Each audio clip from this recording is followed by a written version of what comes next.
Rundaka telah lolos dari maut. Pertempuran besar kini ada di hadapan matanya. Dalam gelap rimba jagat dunia persilatan, akankah Rundaka memenuhi takdirnya?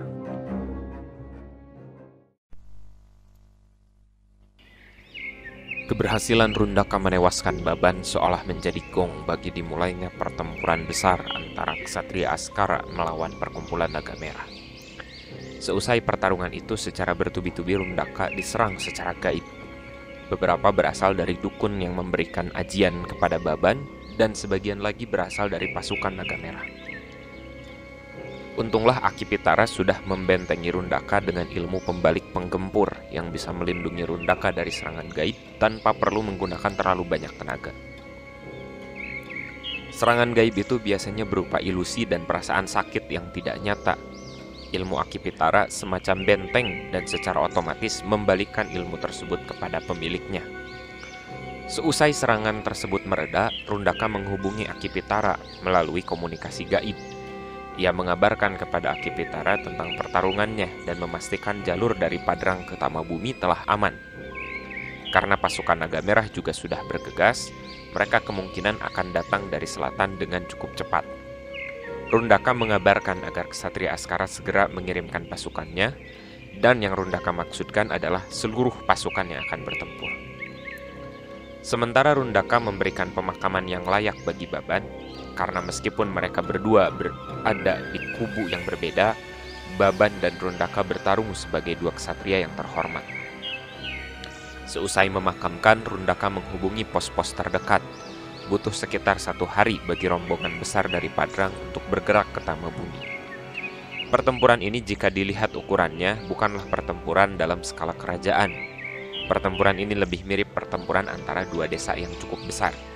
Ksatria Askara dan Naga Merah tidak sebesar perasaan mereka. Namun hasil dari pertempuran ini akan menentukan nasib Sundayana karena Naga Merah sudah mulai memasuki kerajaan. Maka jika sampai mereka menang, kekuasaan mutlak akan berada di dalam kendali mereka.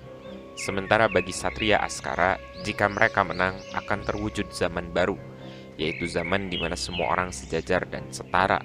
Bahkan raja akan ikut menggarap sawah bersama rakyatnya. Setiap orang akan bersejajar dan saling membantu dalam keselarasan. Raja dan rakyat menjadi hanya status tanpa siapa yang lebih berhak mengambil keputusan. Tetapi segala hal dilaksanakan bersama-sama.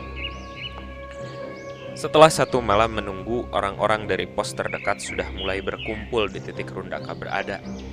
Para pembawa bahan makanan dan peralatan perang tiba lebih awal.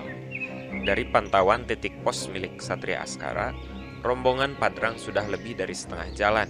Diperkirakan hari ini mereka akan tiba di titik Lemong. Padahal hanya berselang 2 hari saja, tapi rasanya Rundaka sudah lama sekali tidak bertemu dengan Aki Pitara, Aki Naraga, Among, Kulna, dan Ulusa. Rundaka merasa lelah sekali. Sudah beberapa malam dia kurang tidur.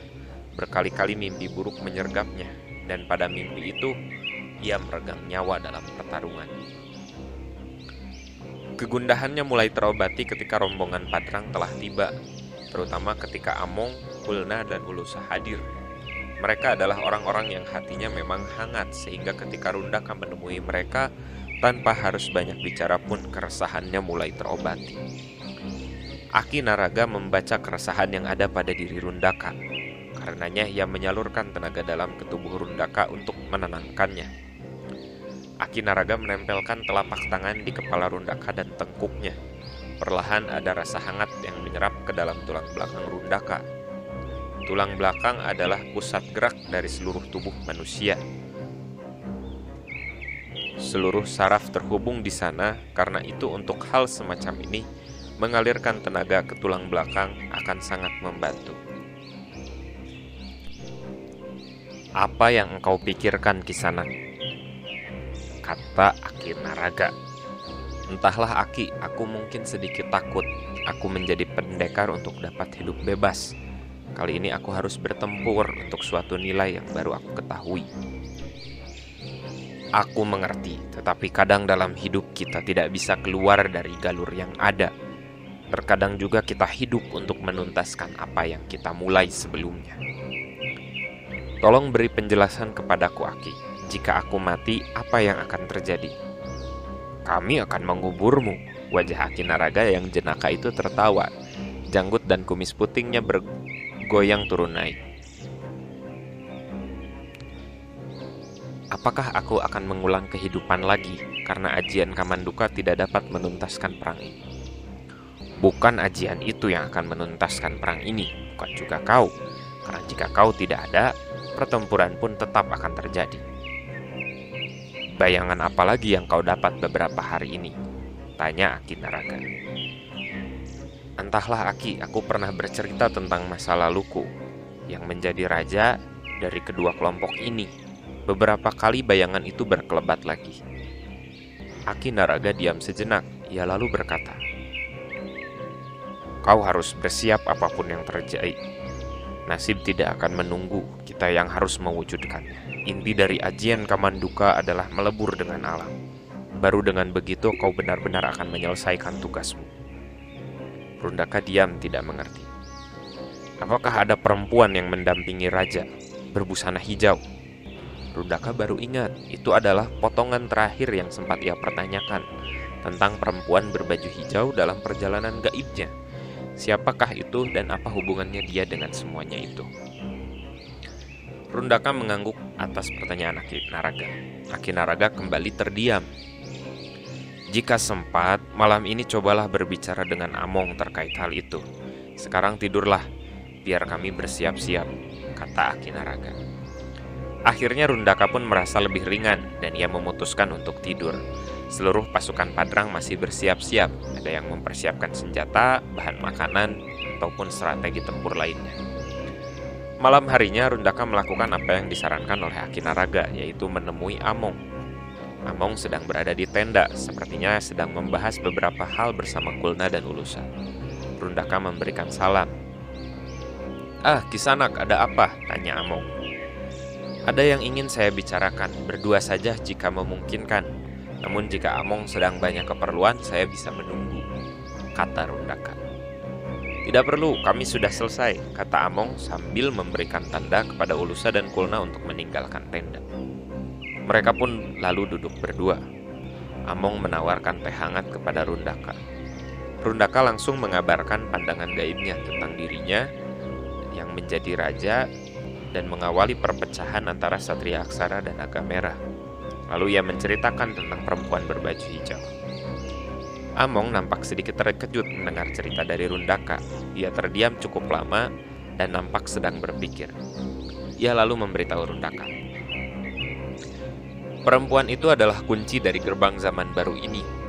Ajian Kamanduka akan mencapai kesempurnaannya melalui wanita itu, kata Among. Perempuan itu telah menitis pada orang yang kita sudah kenal, lanjutnya. Rundaka bingung siapakah yang Among maksud. Namun ketika Rundaka hendak melakukan sanggahan, sebuah siulan tanda bahaya telah ditiupkan di luar. Ada keadaan yang mendesak. Rundaka melihat keluar, dan ada seorang pasukan kesatria Askara yang terlihat seperti sedang kejang-kejang. Semuanya diminta menjauh oleh Among. Rundaka juga baru pertama kali melihat hal seperti ini. Ia seperti kerasukan. Tubuh lelaki itu seperti tidak dalam kendali kesadarannya. Saat masih sedang menggeliat itu, ia melihat lelaki itu akhirnya berdiri dengan tegak. Tetapi matanya terbalik ke atas, sehingga hanya bagian putihnya saja yang terlihat sekarang. Lelaki itu lalu berkata dengan suara parau yang bukan merupakan suara aslinya. 2 hari lagi saat matahari sepenggalahan naik, kita akan menghunus nasib kita, kata suara itu. Pemenang tidak akan menyisakan satupun dari pihak yang kalah. Kemudian lelaki itu tergeletak pingsan. Semua orang yang menyaksikan tercenung dan hening seketika.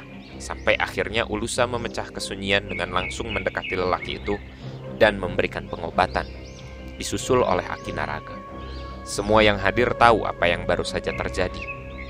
Naga Merah telah merasuki lelaki itu untuk bicara kepada mereka. Ksatria Askara tengah lengah. Naga Merah bisa menyerang kapan saja. Dan 2 hari lagi mereka akan benar-benar berhadapan. Among lalu memerintahkan kepada Akipitara untuk memasang perlindungan di sekitar kemah agar serangan gaib ataupun serangan fisik bisa segera dihadapi. Namun hal ini jelas, perang akan berlangsung sesaat lagi. Mereka akan bertarung sampai habis, sampai tidak tersisa di salah satu pihak yang kalah.